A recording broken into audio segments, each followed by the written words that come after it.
जय हिंद फ्रेंड्स, जय हिंद दोस्तों। वेलकम बैक टू मुफ्त में शिक्षा। इस मुफ्त में शिक्षा चैनल पे आप लोगों का फिर से स्वागत है। आज हम चैप्टर 8 आठवां जो अध्याय है वो पढ़ने वाले हैं। पॉलिटिकल साइंस हम अभी पढ़ रहे हैं और India's constitution, Indian constitution at work है ना। तो क्लास 11th की पॉलिटिकल साइंस आठवां अध्याय लोकल गवर्नमेंट। सो लोकल गवर्नमेंट स्थानीय प्रशासन के बारे में हम पढ़ने वाले हैं। तो अभी तक I hope you all have and enjoyed, आप लोगों को मज़ा आया होगा। मेरे बाकी चैप्टर्स 1 to 7 चैप्टर्स मैंने पढ़ा रखा है। सो आज हम समझते हैं कि जो हमारे स्थानीय प्रशासन है, जो लोकल गवर्नमेंट है, वो कैसे काम करती है। तो एनसीईआरटी के इस चैप्टर को मैं आपको वर्ड टू वर्ड अभी समझाने वाला हूँ, आपको एक सरल तरीके से समझाने वाला हूँ, सो दैट ये सारी चीज़ें आपके दिमाग में बैठ जाए, आपको क्लियरली समझ में आ जाए और आपके कॉन्सेप्ट्स क्लियर हो जाए। Coming to the introduction, so in a democracy it is not sufficient to have an elected government at the center and at the state level, है ना। तो ये कह रहा है कि केंद्रीय और प्रशासनिक स्तर पर निर्वाचित सरकार की मौजूदगी ही किसी लोकतंत्र के लिए काफ़ी नहीं है। It is also necessary that even at the local level, है ना, ये भी जरूरी है कि एक लोकल लेवल पे there should be an elected government to look after local affairs. तो लोकल लेवल पे भी एक इलेक्टेड सरकार होनी चाहिए, चुनी हुई सरकार होनी चाहिए, है ना, जो आप लोगों के लोकल अफेयर्स देखे। तो elected government to look after local affairs. So in this chapter you will study the structure of local government in our country.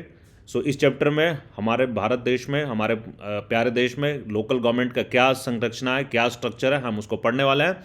You will also study the importance of local governments and ways to give them independent powers. तो local governments की क्या importance है ये भी हम जानने वाले हैं, importance of the local governments, है ना, एंड वेज टू गिव, किस तरीके से उन्हें इंडिपेंडेंट पावर्स दिए गए हैं, ये भी हम इसमें जानने वाले हैं। So now again I am coming back कि जो चैप्टर पढ़ने से पहले हमें उसके चैप्टर का लक्ष्य पता होना चाहिए कि हम क्या सीखने वाले इस चैप्टर को पढ़कर। तो जो 3 चीज़ें, इंपॉर्टेंट चीज़ें जो हम इस चैप्टर को पढ़ने के बाद हमें जो जानकारी प्राप्त होगी, जिसके बारे में हमारा कॉन्सेप्ट क्लियर हो जाएगा। First is the importance of local government bodies. स्थानीय शासकीय निकायों का महत्व क्या है, इंपॉर्टेंस क्या है, what is the importance of local government. ठीक है, the provisions made by 73rd एंड 74th अमेंडमेंट्स। तो हमारे देश में पंचायती राज व्यवस्था या म्यूनिसिपल कॉरपोरेशन की जो व्यवस्था की गई है, जो लोकल गवर्नमेंट बॉडीज बनाई गई है, उसमें 73rd एंड 74th अमेंडमेंट एक्ट, है ना, संविधान के 73वें और 74वें, 73rd एंड 74th अमेंडमेंट एक्ट का बहुत इंपॉर्टेंट रोल है। उसमें क्या प्रावधान है, क्या प्रोविजंस है, हम वो पढ़ने वाले हैं। Next is functions and responsibilities of local government bodies. तो जो हमारे स्थानीय निकाय, शासकीय निकाय हैं, उनकी क्या फंक्शंस है, उनकी काम क्या है और रेस्पॉन्सिबिलिटीज़ क्या है, उनकी जिम्मेदारियां क्या है। तो ये सारी चीज़ें हम इस चैप्टर में पढ़ने वाले हैं। So now let's start the chapter. First question जो हमें इस चैप्टर में समझना है कि वाई लोकल गवर्नमेंट्स, आखिर स्थानीय गवर्नमेंट जो है, ये लोकल सरकार है, स्थानीय सरकार है, हमें क्यों चाहिए। सो इस बुक में अभी आपको यहाँ पे दो एग्जाम्पल्स दिए हैं। उस एग्जाम्पल्स में थोड़ा सा ब्रिंग आउट किया गया है कि थोड़ा इसका importance.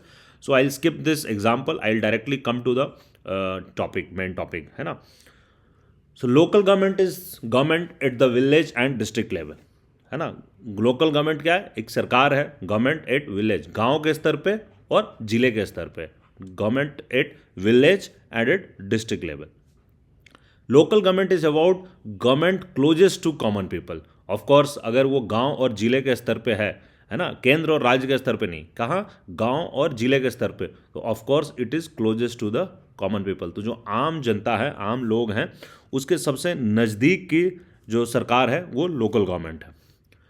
Local government is about government that involves the day to day life and problems of ordinary citizens. Of course जब वो क्लोजेस्ट टू कॉमन पीपल है तो उनका इन्वॉल्वमेंट किस में होगा, डे टू डे लाइफ, है ना, हमारी दिनचर्या, डेली के जो लाइफ है उसमें, and problems of the ordinary citizen. तो उन हमारे डे टू डे लाइफ्स और जो हमारे डे टू डे लाइफ के जो प्रॉब्लम्स है एक आम नागरिक के, ऑर्डिनरी सिटीजन्स के, इन सब चीज़ों को लोकल गवर्नमेंट कवर करती है।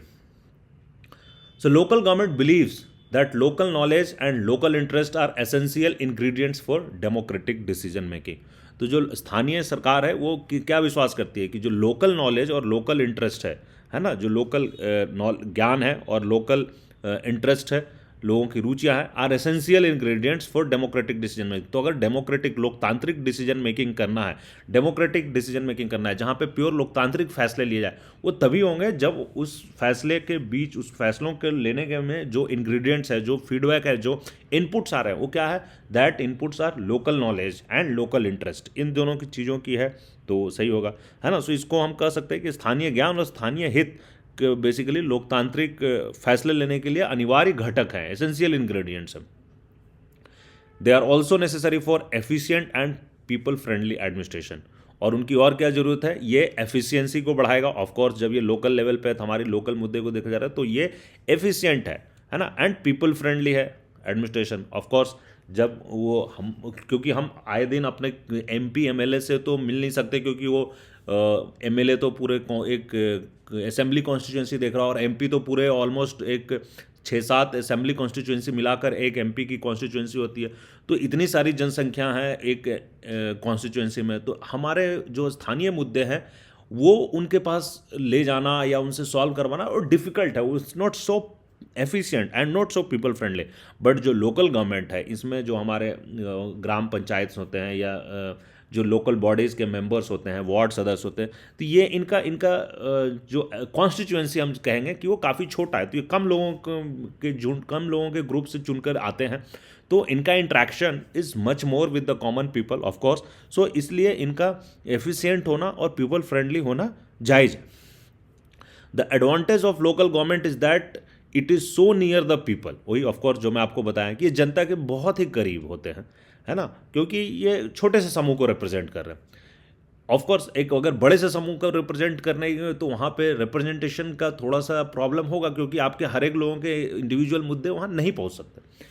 It is convenient for the people to approach the local government for solving their problems both quickly and with minimum cost. तो लोगों के लिए आसान होता है कि एक लोकल गवर्नमेंट को अप्रोच करना, ताकि उनके प्रॉब्लम का जल्दी सॉल्यूशन हो, है ना, क्विकली निवारण किया जा सके, एंड विथ मिनिमम कॉस्ट। और इसमें क्विकली भी है और कॉस्ट भी कम होगा, मिनिमम कॉस्ट। ऑफ कोर्स हमें ज़्यादा दूर जाने की ज़रूरत नहीं है, ज़्यादा बड़े पदाधिकारी को अप्रोच करने की ज़रूरत नहीं है, क्योंकि वो हमारे गांव के मेंबर होते हैं या हमारे आसपास के गांव या क्षेत्र के वो सदस्य होते हैं, तो उनके पास अप्रोच करना ईजिली होता, क्विकली सॉल्यूशंस भी क्विकली मिल जाते हैं, और हमारा पॉकेट फ्रेंडली भी होता है, मिनिमम कॉस्ट उसमें खर्च होता है। So in the story of Geeta Rathore we have noticed, ऊपर जो स्टोरी बताया गया था जिसको मैंने स्किप कर दिया, तो उसमें उसी की ये चर्चा कर रहा that she was able to bring about a significant change in Jamonia तालाब because of her proactive role as sarpanch of the gram panchayat. तो बता रहा कि एक एग्जाम्पल जो ऊपर था, out of the 2 example, so one of the example pertains to this that वहाँ एक सरपंच थी जो अपने प्रोएक्टिव रोल से काफ़ी प्रोएक्टिवली इन्वॉल्व होकर अपने ग्राम पंचायत की, वो सरपंच होने के नाते उसने जमुनिया तालाब, किसी एक तालाब था जमुनिया तालाब, उसमें काफ़ी कुछ सिग्निफिकेंट चेंज लाई थी। When a vessel village is able to still remain its land and right to decide what to do with it because of the relentless efforts of the Gram Panchayat presidents and members, so local governments can be very effective in protecting the local interest of the people. ठीक है, तो वो इस example की चर्चा कर रहा, फिर द निष्कर्ष यही है कि जो लोकल गवर्नमेंट है वो काफ़ी इफेक्टिव है in protecting the local interest of the people. तो जो लोगों का हित है, जो स्थानीय हित है, उसकी रक्षा करने में ये अत्यंत कारगर है, वेरी इफेक्टिव है local governments. Of course with the reasons I have already explained you, क्योंकि वो जनता के बीच काफ़ी कम लोगों को रिप्रेजेंट कर रही है, तो काफ़ी अटैचमेंट ज़्यादा है कॉमन लोगों से, एंड वो उसका जो वर्किंग स्टाइल है, बिकॉज वो कम लोगों को रिप्रेजेंट कर रही है, एक छोटे लेवल की रिप्रेजेंटेशन है, तो वो लोकल मुद्दों को ज़्यादा अटैक कर रही है, लोकल मुद्दों को सॉल्व कर रही है, लोकल प्रॉब्लम्स को अटैक कर रही है। So that way it becomes very effective tool in protecting the local interest of the people. Democracy is about meaningful participation. ये एक बहुत ही शानदार सा वाक्य है कि डेमोक्रेसी, लोकतंत्र का मतलब है सार्थक भागीदारी, मीनिंगफुल पार्टिसिपेशन, है ना। If it is not meaningful participation then actually there is no democracy, we can say. So it is also about accountability, और ऑफकोर्स ये अकाउंटेबिलिटी भी इसमें होना चाहिए डेमोक्रेसी में, है ना। डेमोक्रेसी जवाबदेही भी होनी चाहिए डेमोक्रेसी में। Strong and vibrant local governments ensure both active participation and purposeful accountability. तो बेसिकली जब अगर मजबूत सरकार, मजबूत और जीवंत है ना, स्ट्रॉन्ग एंड वाइब्रेंट, सो अगर मजबूत और जीवंत लोकल गवर्नमेंट होगी तो क्या इंश्योर करती है, वो सुनिश्चित करेगी कि जो भागीदारी हो वो सक्रिय भागीदारी हो और जवाबदेही उद्देश्यपूर्ण हो, है ना। So active participation and purposeful accountability.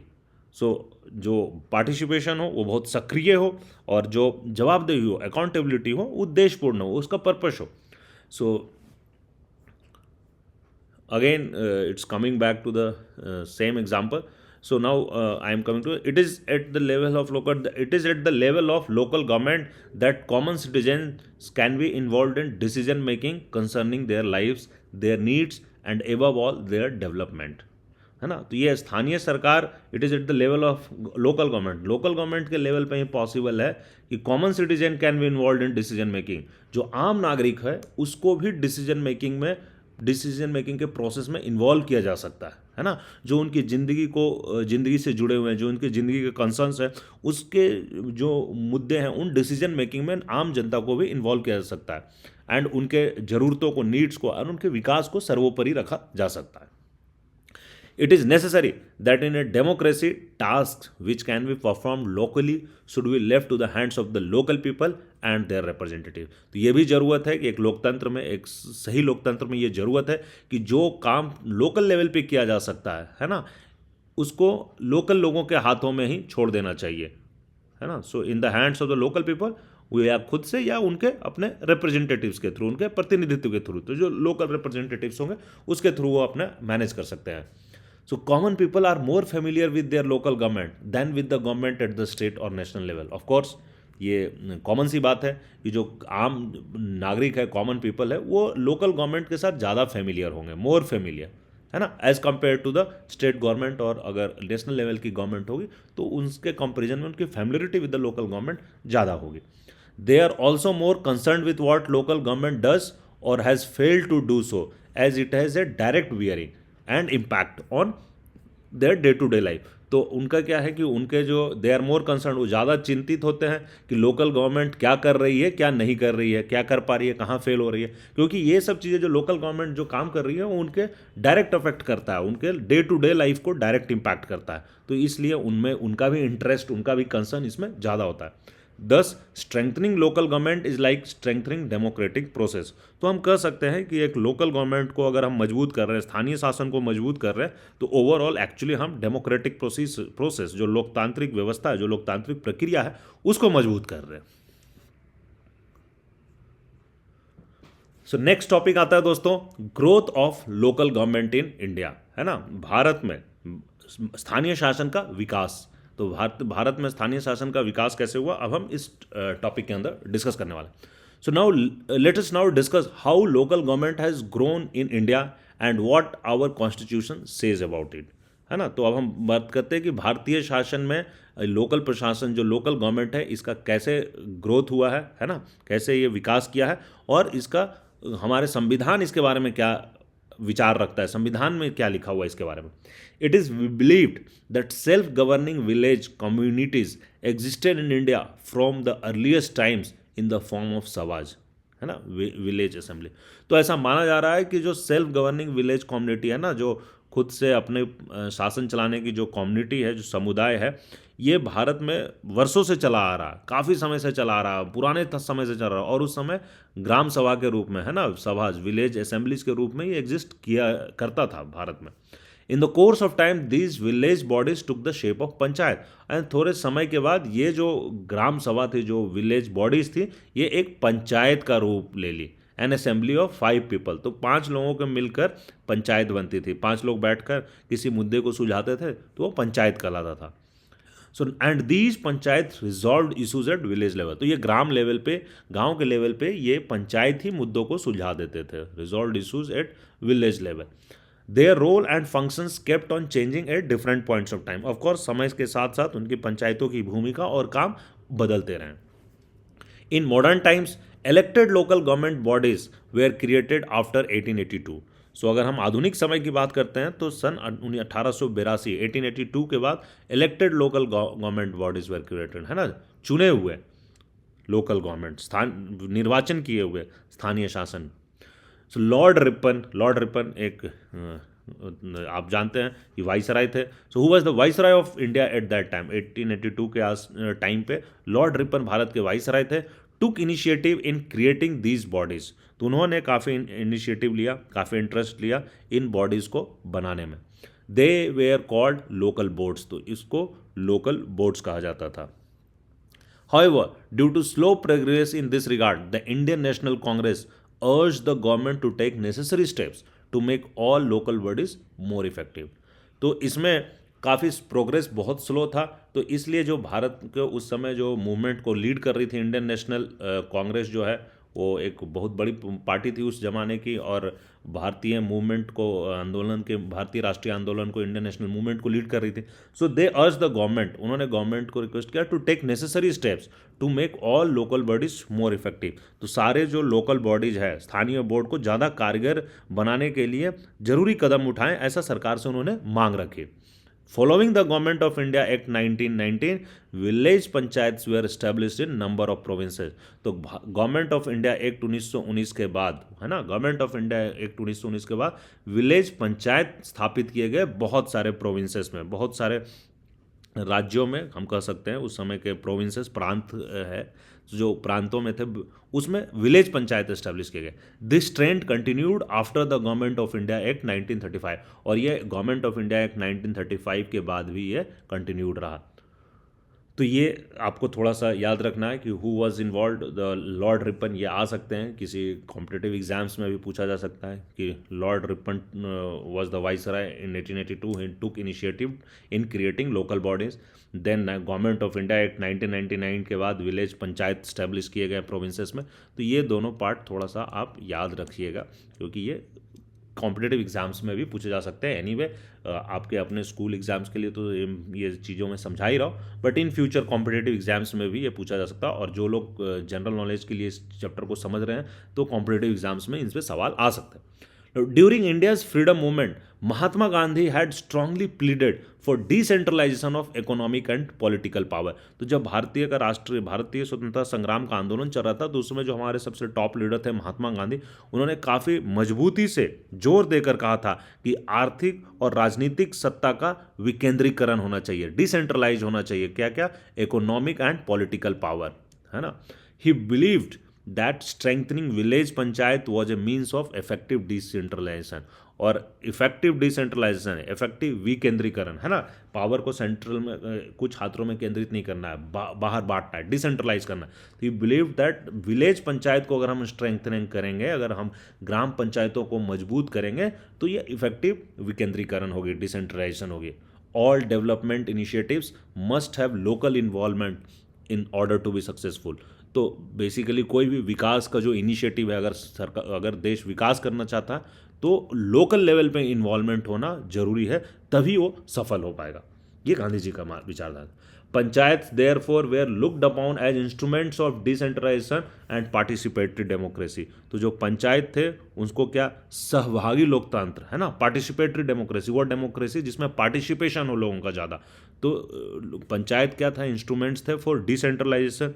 Of course decentralisation के बाद, क्योंकि वहाँ शक्तियाँ लोकल लेवल पे आ रही थी, एंड लोगों का पार्टिसिपेशन इन डेमोक्रेसी बढ़ रहा था. तो हम कह सकते हैं कि जो पंचायत को सहभागी लोकतंत्र को स्थापित करने के साधन के रूप में देखा जा रहा था. Our national movement was concerned about the enormous concentration of powers in the hands of Governor General sitting at Delhi. तो जो हमारे नेशनल मूवमेंट में था, उन लीडर्स थे, उनको चिंतित थी, उनको दिख रहा था, और इसलिए वो चिंतित थे कि जो हमारे गवर्नर जनरल है, जो हाँ बाद में जो वाइसराय बनने लगे, तो गवर्नर जनरल जो थे उनके हाथों में कॉन्सेंट्रेशन ऑफ पावर था, बहुत ज़्यादा शक्तियाँ उनके डायरेक्टली उनके हाथों में सीमित थी, है ना. जो दिल्ली में बैठ रहे हैं, पूरा देश चल रहा है उनके यहाँ कंट्रोल से. So therefore for our leaders independence meant an assurance that there will be decentralisation of decision making, executive and administrative power. तो बेसिकली हमारे जो आज़ादी के नेता थे, उनका ये बेसिकली उनको एक ऐसा उनको समझ आया कि जो स्वतंत्रता का असली मीनिंग यही है कि वहाँ पे डिसेंट्रलाइजेशन ऑफ डिसीजन मेकिंग हो, है ना, जो फैसले निर्णय लिए जाते हैं उनका विकेंद्रीकरण किया हो, एग्जीक्यूटिव जो एग्जीक्यूटिव बॉडी है, जो हमारे कानून को लागू करती है, क्रियान्वयन करती है, वो डिसेंट्रलाइज्ड हो, और जो एडमिनिस्ट्रेटिव पावर्स है ना, जो प्रशासनिक ताकतें हैं, प्रशासनिक शक्तियां हैं, उनका भी विकेंद्रीकरण हो, decentralisation. So decentralisation of decision making, decentralisation of executive and decentralisation of administrative powers, ये ही असली आज़ादी का मतलब है। When the constitution was prepared, the subject of local government was assigned to the states. It was also mentioned in the directive principle as one of the policy directives to all governments in the country.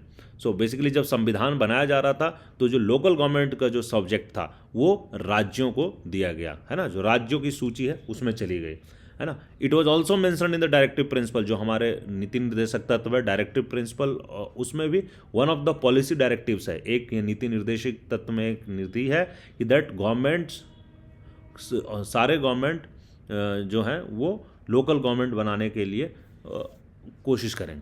As you have read in chapter 2, being a part of the directive principle of state policy, this provision of the constitution was non-justiciable and primarily advisory in nature. तो जैसा कि मैंने आप लोगों को chapter 2 में पढ़ाया है दोस्तों, समझाया है कि जो directive principle of state policy है वो जस्टिसिएबल नहीं है और वो एडवाइजरी इन नेचर है ना।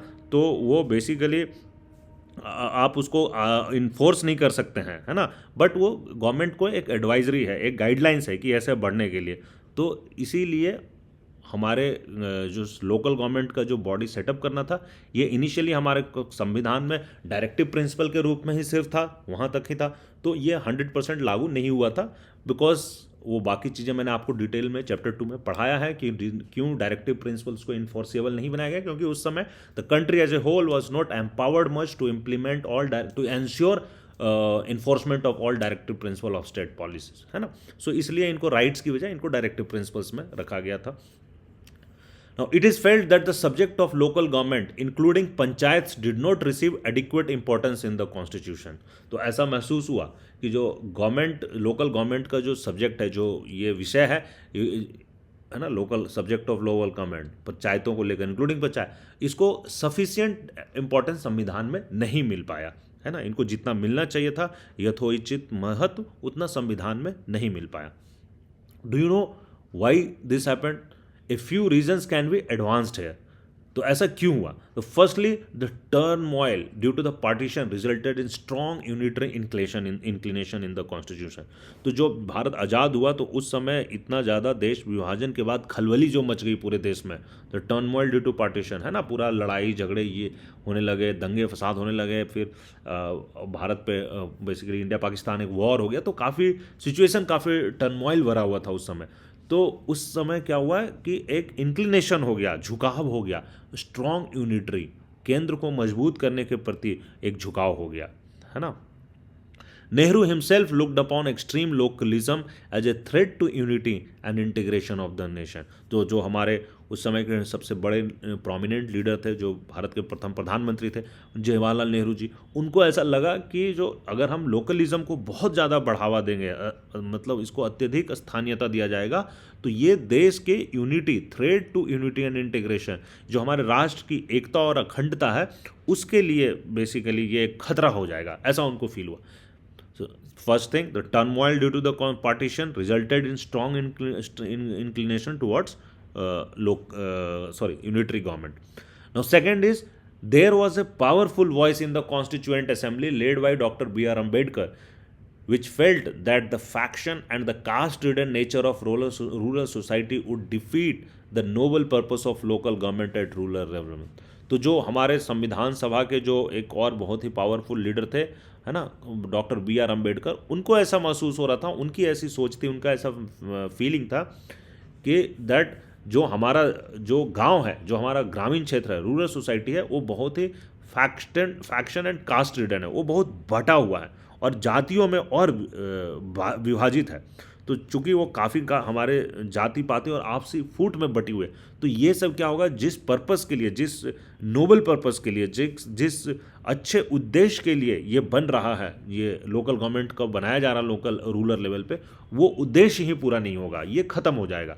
तो ये डॉक्टर अम्बेडकर ने इसको बहुत पावरफुली पिच किया कॉन्स्टिट्यूएंट असेंबली में। However, nobody denied the importance of people's participation in development planning. लेकिन किसी ने इसकी इस महत्व से इनकार नहीं किया कि लोगों की पार्टिसिपेशन होनी चाहिए हमारे डेवलपमेंट के प्लानिंग करने में, हमारे विकास की योजनाओं में जो लोगों का भागीदारी होना चाहिए.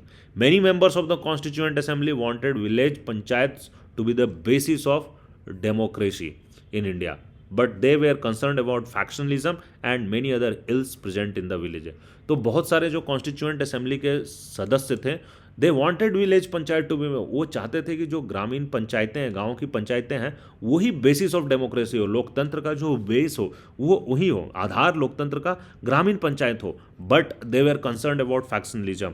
बट उनको थोड़ा सा डर था, उनको चिंता थी कि गाँव में जो फैक्शनलिज्म है, गुटबाजी है और काफ़ी अदर एल्स प्रेजेंट है, उस समय हमारे गांव में जो काफ़ी बुराइयां मौजूद थे, तो इससे शायद ये चीज़ें अफेक्ट ना हो जाए और ये शायद करना ठीक ना हो. Now next topic is local governments in independent India. स्वतंत्र भारत में स्थानीय प्रशासन. So local governments got a fillip after the 73rd and 74th Constitution Amendment Acts. तो जो लोकल गवर्नमेंट है, स्थानीय शासन है, इसको मजबूत आधार मिला. कब? जब 73वां 73rd एंड 74th कॉन्स्टिट्यूशनल अमेंडमेंट एक्ट के बाद इसको काफ़ी आधार मिला. But even before that some efforts in the direction of developing local government bodies had already taken place. उसके पहले भी हमारे देश में कुछ कुछ एक्शंस लिए गए थे, कुछ एफर्ट्स डाले गए थे लोकल गवर्नमेंट को मजबूत करने के लिए. फर्स्ट इन लाइन जो पहला जो चीज़ लिया गया लोकल गवर्नमेंट की तरफ आज़ाद भारत में, जो फर्स्ट इन लाइन एक्शन था was community development programme, CDP, community development programme in 1952. So Bharat को 26 जनवरी 1950 को गणतंत्र बनता है. उसके बाद देखिए मात्र 2 साल में कम्युनिटी डेवलपमेंट प्रोग्राम इन 1952, है ना, which sought to promote people's participation in local government in range of activities. तो ये जो है कम्युनिटी डेवलपमेंट सामुदायिक विकास कार्यक्रम, ये बेसिकली स्थानीय विकास की विभिन्न गतिविधियों में जनता की भागीदारी हो, ऐसा ये सुनिश्चित करना चाहती थी, ऐसा प्रमोट करते थे. So in this background a 3-tier panchayati raj system of local government was recommended for rural area. तो इसके बैकग्राउंड के पीछे 3-tier panchayati raj system recommend किया गया था हमारे लोकल गवर्नमेंट के लिए, है ना. एंड कुछ राज्य like Gujarat and Maharashtra adopted the system of local bodies around 1960. तो गुजरात एंड महाराष्ट्र में जो लोकल बॉडीज का जो है ना सिस्टम है कि लोकल बॉडीज निर्वाचित होंगे, वो 1960 में ही एक्सेप्ट कर लिया. But in many states those local bodies did not have enough powers and functions to look after the local development. But ये जो लोकल बॉडीज थे, इनको सफिशिएंट पावर्स और फंक्शंस नहीं थे, इनके पास सफिशिएंट शक्तियाँ और कार्य करने का पावर नहीं था to look after the local development. ये स्थानीय विकास को देखभाल कर सके, इनके पास वो शक्तियाँ सीमित थी. So they were very much dependent on the state and the central governments for the financial assistant. ये राज्य और केंद्र सरकार के ऊपर फाइनेंशियल असिस्टेंस के लिए, वित्तीय सहायता के लिए, वित्तीय मदद के लिए बहुत ज़्यादा ही डिपेंडेंट थे, है ना, very much dependent for financial assistance. Many state did not think it necessary to establish elected local body. और बहुत सारे राज्यों ने तो ऐसा उचित भी नहीं समझा, ज़रूरत भी नहीं समझा कि एक लोकल इलेक्टेड लोकल बॉडीज हो, चुनी हुई लोकल बॉडी हो, है ना, उसका स्थापना किया जाए, ऐसा बहुत सारे राज्यों ने किया भी नहीं. In many instances local bodies were dissolved and local government were handed over to the government officers. और बहुत जगहों पे इनको भंग कर दिया गया, स्थानीय निकायों को भंग कर दिया गया और स्थानीय शासन का जिम्मेदारी दे दिया गया जो सरकार के अधिकारी थे, है ना, सरकारी अधिकारियों को उनका जिम्मा दे दिया गया. So many states had indirect elections to most local bodies. In many state election to the local bodies were postponed from time to time. और कई प्रदेशों में अधिकांश स्थानीय निकायों के चुनाव अप्रत्यक्ष रूप से हुए, इनडायरेक्ट इलेक्शन हुए, डायरेक्ट इलेक्शन नहीं करवा के इनडायरेक्ट कराया गया. और बहुत सारे राज्यों में तो इलेक्शन वेर पोस्टपोन्ड, उस समय समय के साथ पोस्टपोन्ड होता गया. सो हम देख रहे हैं कि 2 एफर्ट्स तो डाले जा रहे थे from 1952 onwards, but there were hurdles and वो हमारे देश में पूरी तरीके से आ नहीं पा रहे थे, उनका एस्टेब्लिशमेंट नहीं हो पा रहा था. But after 1987, a thorough review of the functioning of local government institution was initiated. तो 1987 के बाद स्थानीय शासन की संस्थाओं का गहन पुनर्अवलोकन करवाया गया, है ना, थोरो रिव्यू, है ना. तो in 1989, the P.K. Thungon Committee recommended constitutional recognition for the local bodies. तो ये याद रखिएगा कि 1989 में पीके थुंगन कमेटी, ये पूछा जाता है कभी कभी। 1989 में पीके थुंगन समिति है ना, पीके थुंगन कमेटी रिकमेंडेड, इस पीके थुंगन कमेटी ने क्या रिकमेंड किया, constitutional recognition for the local government bodies, local government bodies के लिए, स्थानीय बॉडीज के लिए कॉन्स्टिट्यूशनल रिकॉग्निशन होना चाहिए, इसको संवैधानिक रूप से दर्जा प्राप्त होना चाहिए। A constitutional amendment to provide for periodic elections to the local government institutions and enlistment of appropriate functions to them along with funds was recommended। तो समिति की सिफारिश क्या थी कि स्थानीय शासन की संस्थाओं के चुनाव समय समय पर कराए जाए, है ना, पीरियोडिक इलेक्शंस हो, periodic elections to the local government, है ना, समय समय पे करवाया जाए, and enlistment of appropriate functions, और उसके समुचित कार्यों की एक सूची बनाया जाए, इनलिस्टमेंट ऑफ अप्रोप्रिएट फंक्शन, उनके क्या कार्य है उसकी एक सूची बनाया जाए, अलॉन्ग विथ फंड्स, उसको क्या धन प्रदान किए जाएंगे, तो ये भी डिसाइड किया जाए, और इन सब चीज़ों के लिए कॉन्स्टिट्यूशनल अमेंडमेंट लाया जाए। तो ऐसा रेकमेंड किया पीके थुंगन कमेटी 1989 में।